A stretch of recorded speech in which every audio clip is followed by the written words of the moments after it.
नमस्कार दोस्तों, हमारी सीरीज़ चल रही थी प्रश्नों की जो आपके लिए डीएसएसबी, एकलव्य आदि परीक्षाओं के लिए पीजीटी हिंदी और टीजीटी हिंदी के लिए कामयाब होगी। उसी क्रम में हमने जहां आदिकाल के प्रश्न छोड़े थे उससे आगे चल रहे हैं। हमने आदिकाल के नामकरण की बात की थी, अपभ्रंश साहित्य की बात की थी। आज हम उसी आदिकाल में से रासो साहित्य, जैन साहित्य, नाथ साहित्य, सिद्ध साहित्य से संबंधित प्रश्न लाए हैं और जल्दी जल्दी चलते हैं। ये पहला प्रश्न आपके लिए है रासो साहित्य को लेकर कि ये जो आचार्य रामचंद्र शुक्ल के अनुसार जो है खुमान रासो का रचना काल क्या है।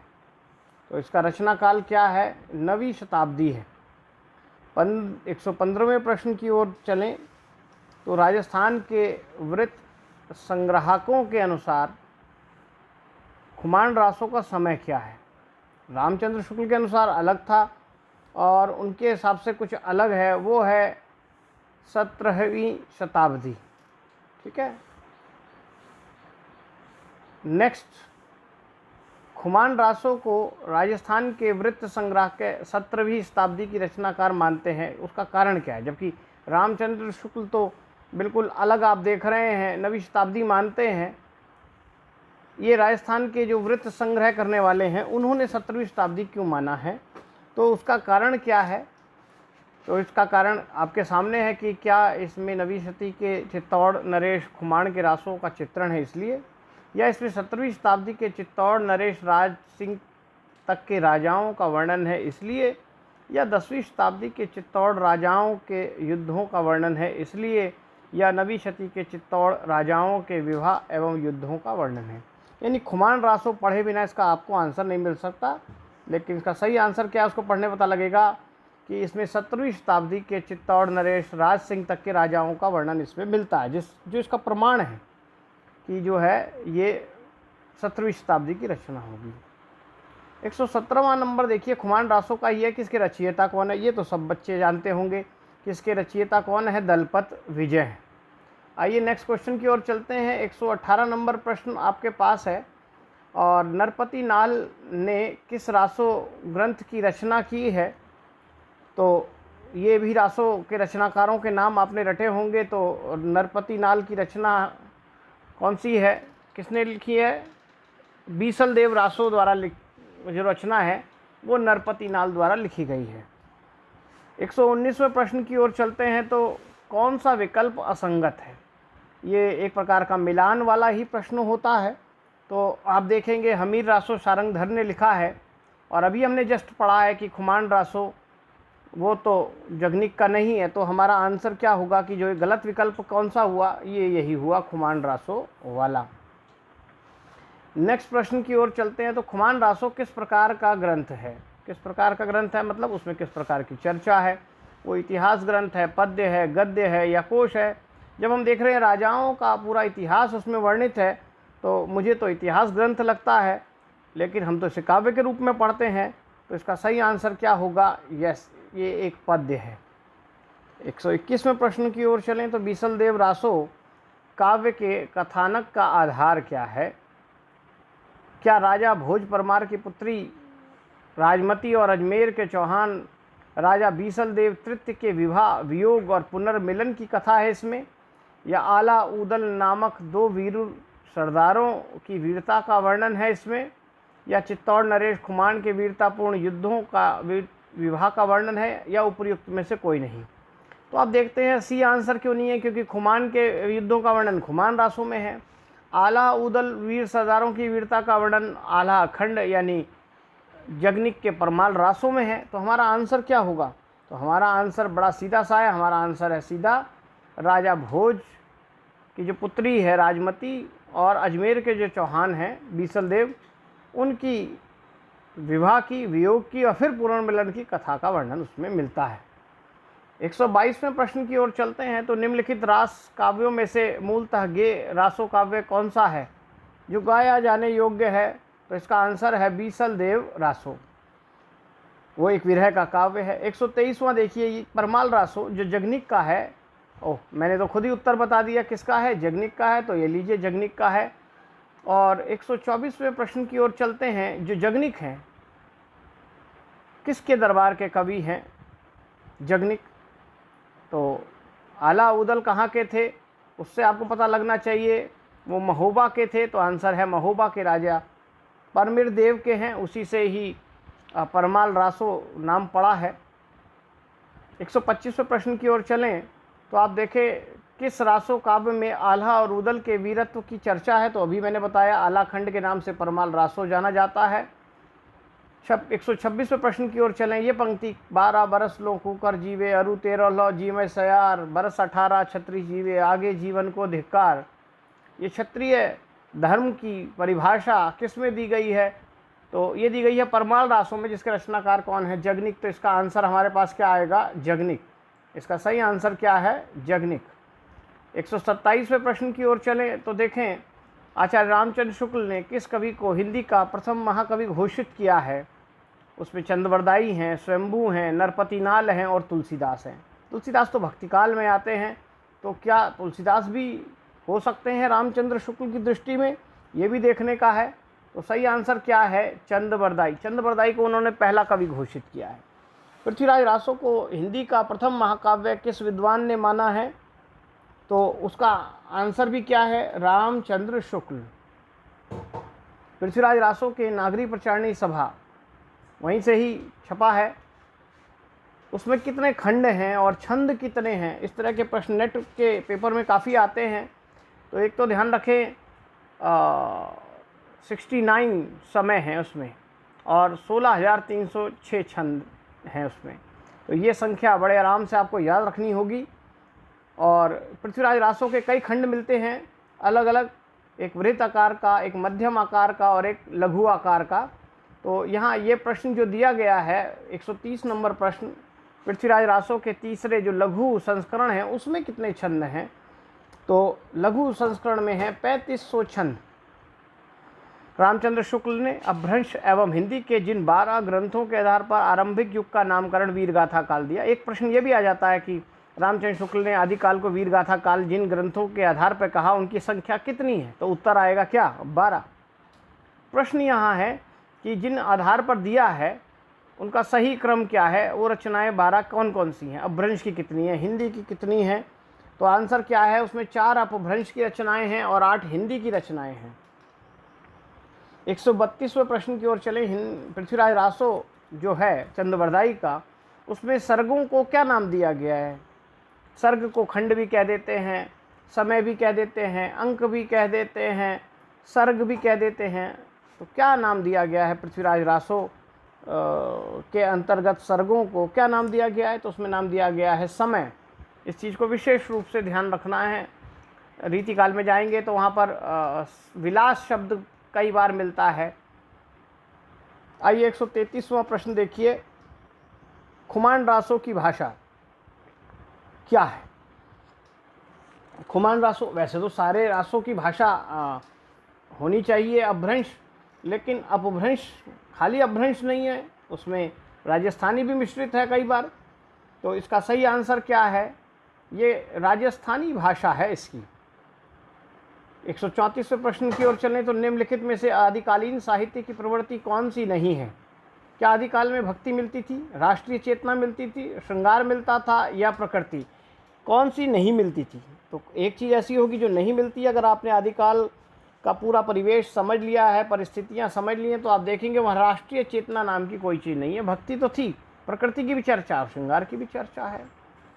135वें प्रश्न की ओर चलें तो निम्नलिखित में से कौन सा भक्त कवि आदिकाल के अंतर्गत नहीं आता है? आदिकाल के अंतर्गत तुलसीदास आप पढ़ते हैं भक्तिकाल में उसे, विद्यापति को आप आदिकाल में पढ़ते हैं, नरपतिनाल को भी आप आदिकाल में पढ़ते हैं और रहीम भक्तिकाल के अंतर्गत आते हैं। तो आदिकाल के अंतर्गत आने वाला कौन सा भक्त कवि की बात की गई है? तो आंसर क्या लेंगे हम? आदिकाल के अंतर्गत नहीं आता, वो है विद्यापति। विद्यापति को हम आदिकाल के अंतर्गत भक्त कवि के रूप में नहीं लेते हैं।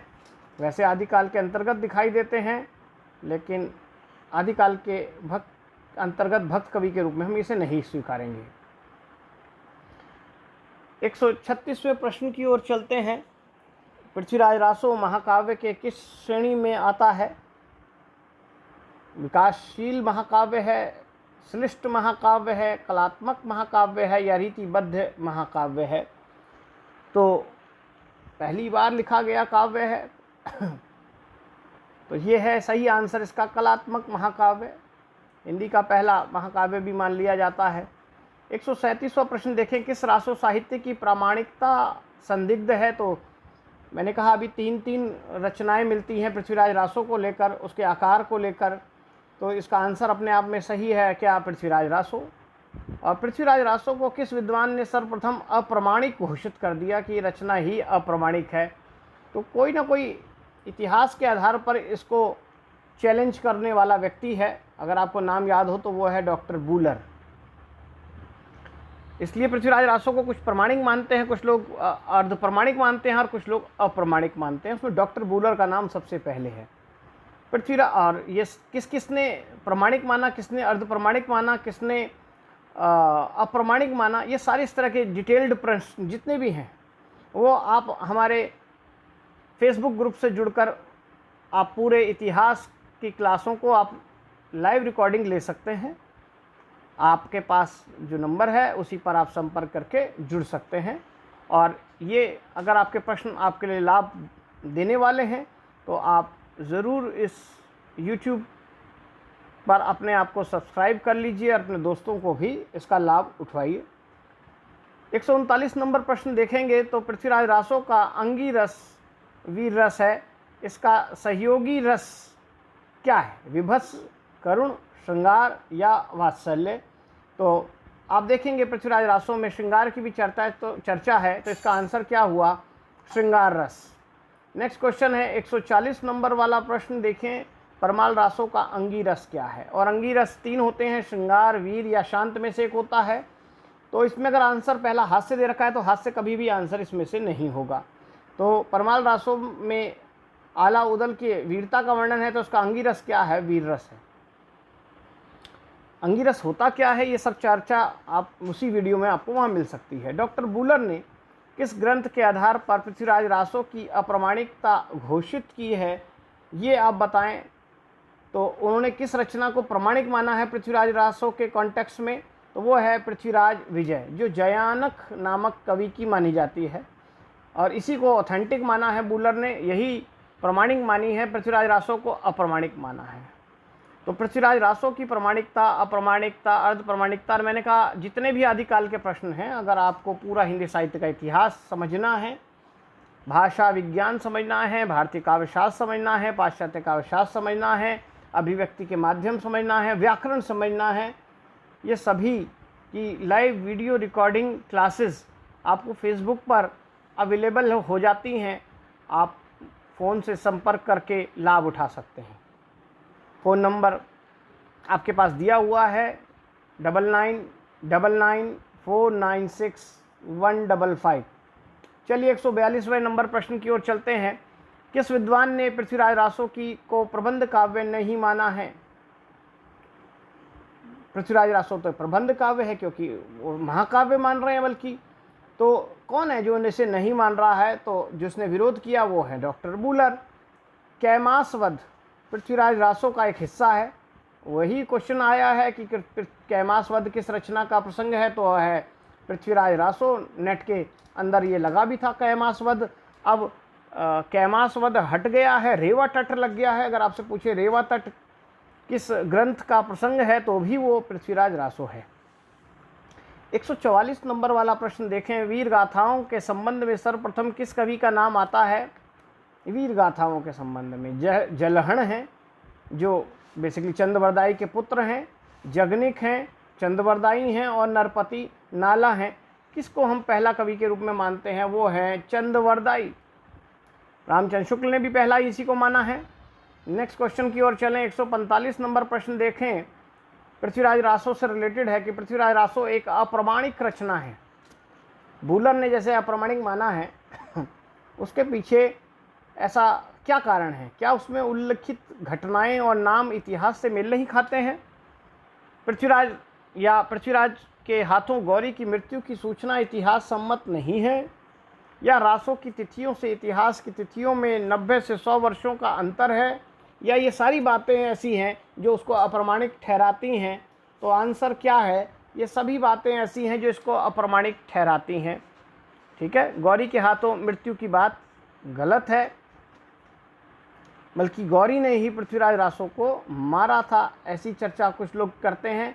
लेकिन पृथ्वीराज विजय की घटनाएं लगभग इतिहास से मेल खाती हैं, इसलिए बूलर ने पृथ्वीराज विजय को ही प्रमाणिक माना है। विजयपाल रासो किसकी रचना है? तो रचनाओं के नाम मैंने कहा, आपने सीधा याद किया होगा, ये नालह सिंह लिखा हुआ है लेकिन नल्ल सिंह है इसका नाम। 147 नंबर क्वेश्चन देखिए, किस रासो काव्य में 12 मासा का वर्णन हुआ है? तो 12 मासा का सबसे पहले वर्णन किसमें हुआ है? बीसल देव रासो में। ध्यान रखना, 12 मासा में विरह की अवस्था का वर्णन मिलता है, जैसे नागमती वियोग खंड में 12 मासा मिलता है, लेकिन हिंदी काव्य में अगर सबसे पहले कहीं मिलता है तो बीसल देव रासो में मिलता है।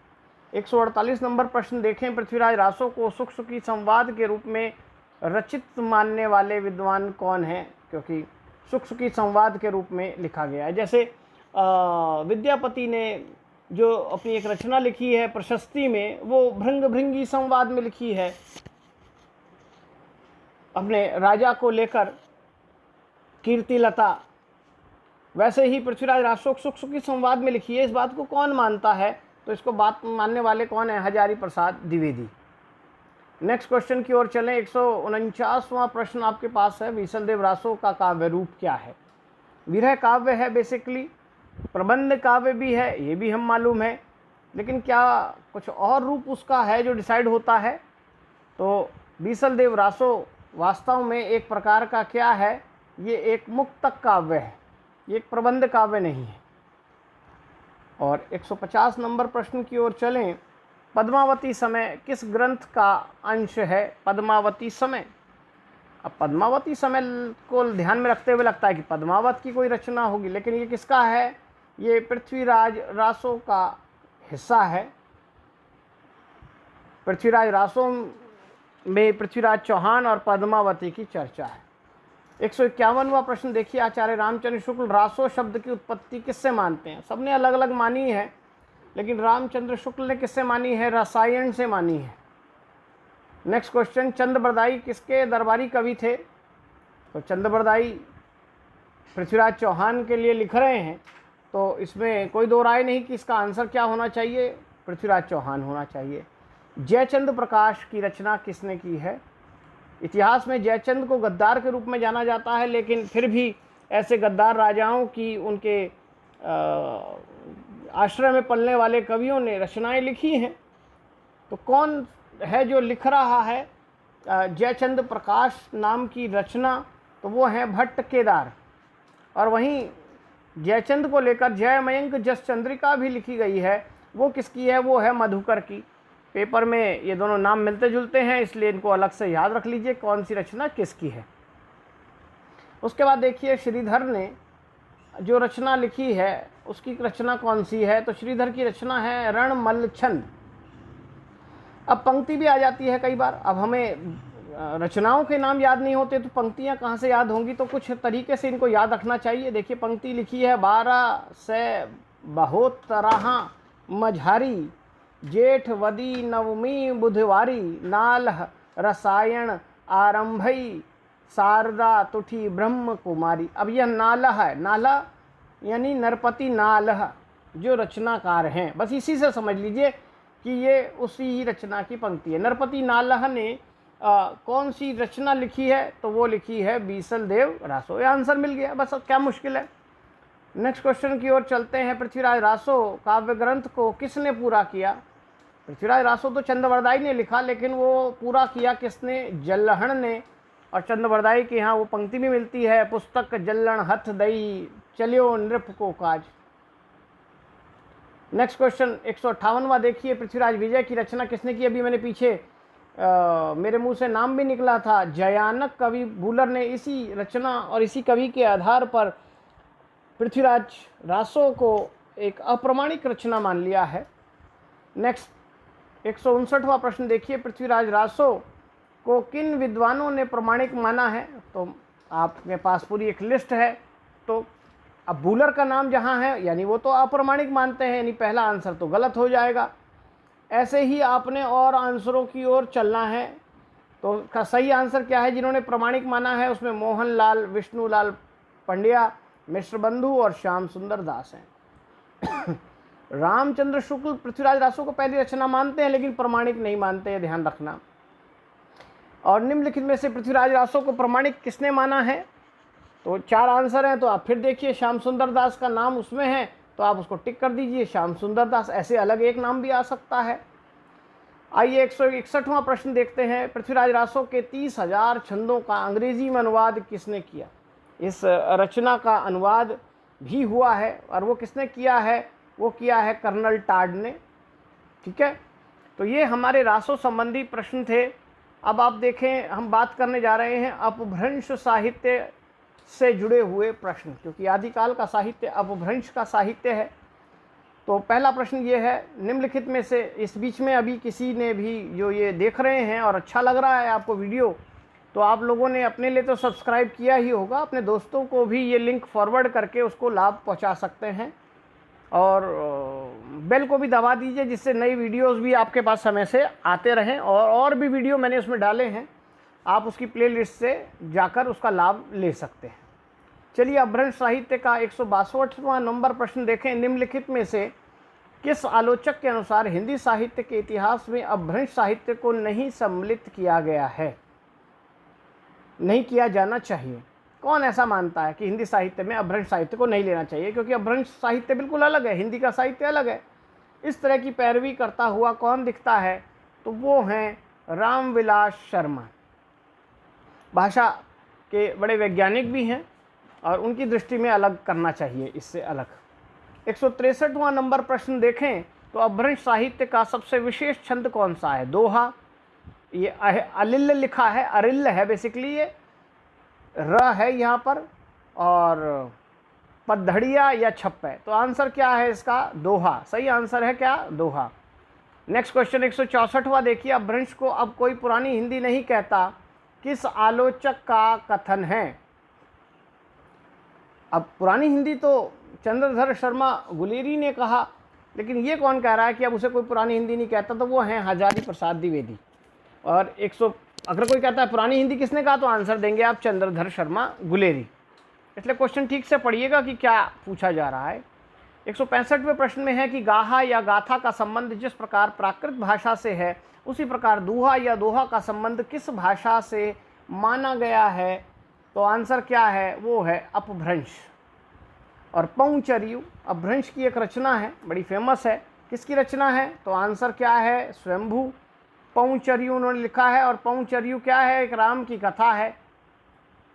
और देखिए नेक्स्ट क्वेश्चन वही है कि पौंचर्यु में किसकी कथा है? तो आंसर आप देंगे उसमें रामायण की कथा है, राम की कथा है। 168वां प्रश्न देखिए। अपभ्रंश के फागु साहित्य, फाग साहित्य खूब लिखा गया, और फाग लिखने में फेमस व्यक्ति कौन है, जिसके आधार पर बाद में एक उपन्यास भी लिखा मैत्री पुष्पा ने फाग को लेकर। फागु साहित्य अगर आपको याद आए तो आप डिस्क्रिप्शन बॉक्स में कहीं पर आप डालिए, तो देखते हैं आपको कितना मालूम है फाग साहित्य के लिए कौन फेमस है। 100 या फिर अपने वीडियो देखकर हमारे वहाँ से आप इसका लाभ ले सकते हैं। 168वें प्रश्न में आप जाएंगे तो फागु साहित्य से अभिप्राय बेसिकली क्या है? वसंत के ऋतु काव्य से है। ठीक है। नेक्स्ट क्वेश्चन है, अपभ्रंश का वाल्मीकि किसे कहा जाता है? अपभ्रंश का वाल्मीकि, कई प्रकार के क्वेश्चन आते हैं। अपभ्रंश का वाल्मीकि कौन है? प्राकृत का वाल्मीकि कौन है? व्याकरण का वाल्मीकि ऐसा कौन है? अलग अलग आंसर पूछे जाते हैं। तो ध्यान रखें, यहाँ जो आंसर है अपभ्रंश का वाल्मीकि किसे कहा गया है, तो वो हैं स्वयंभू। अपभ्रंश के वाल्मीकि कौन है? स्वयंभू। और स्वयंभू की रचना के नाम क्या हैं? रिठनेमी चर्यु, जसहर चर्यु, दोहा कोश या चर्यापद। तो दोहा कोश को आप जानते हैं सरहापा का है। और अभी स्वयंभू की एक रचना हमने पौंचर्यु बोली और दूसरी रचना है रिठनेमी चर्यु। और पौंचर्यु में राम की कथा है, रिठनेमी चर्यु में कृष्ण की कथा है। ठीक है, स्वयंभू ने कितने ग्रंथों की रचना की है? तो दो तो हमने गिन लिए, पौंचर्यु और रिठनेमी चर्यु, और एक रचना है उनकी स्वयंभू छंद। तो क्या आंसर हुआ? तो 3 रचनाएं लिखी उन्होंने।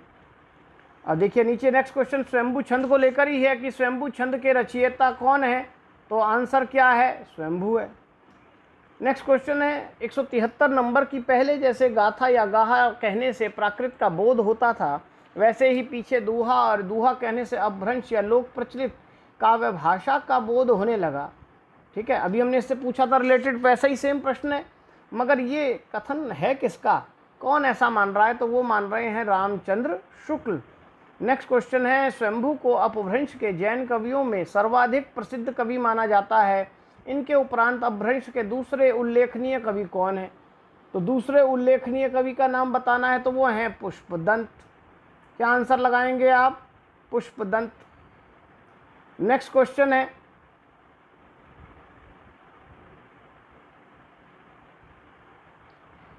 नेक्स्ट क्वेश्चन की ओर चलें तो पौंचर्यु काव्य ग्रंथ को किसने पूरा किया? जैसे हमने देखा था चंद्रवरदाई के काव्य को उसके पुत्र जल्हण ने पूरा किया था, वैसे ही पौंचर्यु के नामक काव्य को स्वयंभू के पुत्र त्रिभुवन ने पूरा किया था। तो इसका आंसर क्या है? त्रिभुवन। जनरल क्वेश्चन भी आ सकता है आपको, स्वयंभू के पुत्र का नाम क्या था? नेक्स्ट क्वेश्चन है अपभ्रंश का भवभूति किसे कहा जाता है? तो अपभ्रंश का भवभूति कहा जाता है पुष्पदंत को। और डॉक्टर भोला शंकर व्यास ने पुष्पदंत की तुलना संस्कृत के किस कवि से की है? पुष्पदंत एक जिसे पुण्य कवि के रूप में भी जाना जाता है, पुंड कवि भी कह देते हैं, अलग अलग नाम है, उसे माघ से उसको कंपेयर किया है, ये भी आप ध्यान रखें। नेक्स्ट क्वेश्चन आपके पास 178 नंबर प्रश्न, महापुराण के रचयिता कौन है? ये महापुराण जो है ये बेसिकली इसका असली नाम जो है 63 महापुरुष पुराण है, उसका शॉर्ट नाम महापुराण है, जिसमें 63 महापुरुषों की चर्चा उसमें की गई है। तो महापुराण के रचयिता कौन है या 63 महापुरुष पुराण कौन है? तो 178वें का प्रश्न का उत्तर क्या है? तो वो हैं पुष्पदंत। और नेक्स्ट क्वेश्चन देखिए, महापुराण में कितने महापुरुषों की चर्चा है? मैंने अभी डिटेल की, 63 महापुरुष पुराण, तो आंसर क्या हो गया? 63। नेक्स्ट क्वेश्चन है जसहर चर्यु किसकी रचना है? स्वयंभू की, जोइंदू की, जिनदत्त सूरी की या पुष्पदंत की? तो सही आंसर क्या है? पुष्पदंत। और निम्नलिखित में से किस कवि ने स्वयं को अभिमान मेरु कहा है? अपने आप को टैग किसने दिया है? तो वो है पुष्पदंत। 182वां प्रश्न देखें, निम्नलिखित में से किसकी रचना पुष्पदंत ने नहीं की है? अणाय कुमार चर्यु, रिठनेमी चर्यु, भविष्यत कहा या उपदेश रसायन रास? किसकी रचना उन्होंने नहीं की है? तो वो हैं अणाय कुमार चर्यु। अब आइए नेक्स्ट, अपभ्रंश साहित्य के तीसरे प्रमुख कवि धनपाल ने 10वीं शती में किसकी रचना की? धनपाल एक बड़े कवि माने जाते हैं, उनकी रचना है भविष्यत कहा और संदेश रासक की विधा क्या? ये एक विरह काव्य है बेसिकली। हाँ, तो आंसर देखिए मेरे मुंह से निकल गया, विरह काव्य है। और इसके रचयिता कौन है? अब्दुल रहमान, जिसका अपभ्रंश में सही नाम है अद्धमान। नेक्स्ट क्वेश्चन है संदेश रासक की विधा क्या है? तो संदेश रासक एक विरह काव्य है, तो पता लग गया वो, लेकिन खंड काव्य है, प्रबंध काव्य है, मुक्तक काव्य है या एक नीति काव्य है? तो इसका आंसर है खंड काव्य है। जैसे हमने देखा था बीसल देव रासो विरह काव्य था, ये संदेश रासक भी एक विरह काव्य है। 187वां प्रश्न देखिए, उपदेश रसायन रास के रचयिता कौन है? तो उसके रचयिता हैं जिनदत्त सूरी। नेक्स्ट क्वेश्चन है अपभ्रंश में दोहा काव्य का प्रारंभ परमात्म प्रकाश तथा योगसार नामक रचनाओं से होता है, इसके रचनाकार कौन है? कौन है इसके रचनाकार? जोइंदू। परमात्म प्रकाश और योगसार, ठीक है। जबकि ये रहस्यवादी कविता नहीं है, रहस्यवादी कविता सबसे पहले राम सिंह लिख रहे हैं। और पाहुड़ दोहा के रचयिता कौन है? तो वही है राम सिंह। और पाहुड़ दोहा पहली रचना है जो रहस्यवादी रचना है। नेक्स्ट क्वेश्चन 190 नंबर देखिए, अपभ्रंश व्याकरण के रचयिता कौन है? अपभ्रंश व्याकरण के, संस्कृत का व्याकरण अलग है, प्राकृत का व्याकरण अलग है, अपभ्रंश का व्याकरण अलग है। तो अपभ्रंश के व्याकरण के रचयिता कौन है? Hemchand Suri. Next question 191 number प्रश्न है, जैन और बौद्ध धर्म से संबंधित रचनाओं की साहित्यिक रचनाएं नहीं, उनको साहित्यिक रचनाएं नहीं मानना चाहिए, उन रचनाओं को हिंदी साहित्य के इतिहास में स्थान नहीं देना चाहिए। ऐसा ही मत हमने अभी पिछले क्वेश्चन में भी देखा था। अगर आपको याद हो तो ये किसने कहा था? रामचंद्र शुक्ल ने कहा था। वहाँ पर मत देने वाले रामविलास शर्मा थे, अपभ्रंश को हिंदी से अलग करने वाले। यहाँ पर रामचंद्र शुक्ल है इसको अलग करने वाले। प्राकृत पेंगुलम में किस भाषा की स्फुट रचनाएं संकलित हैं? प्राकृत पेंगुलम में तो आंसर है प्राकृत और अपभ्रंश की, दोनों की मिश्रित है उसमें रचनाएं। ठीक है, तो ये जो हमने आज अपभ्रंश का साहित्य और रासो साहित्य देखा, उससे संबंधित प्रश्न देखे। अगली वीडियो आपके पास जल्दी आएगी, उसका नोटिफिकेशन आ जाएगा, क्योंकि आप अगर इसको बेल आइकन को दबा के रखते हैं और इसको सब्सक्राइब भी करते हैं तो अगले में हम जैन और सिद्ध साहित्य और नाथ साहित्य इनसे संबंधित प्रश्नों को लेकर आएंगे। ठीक है, कल फिर अगली वीडियो के अंदर फिर आपसे मुलाकात होगी।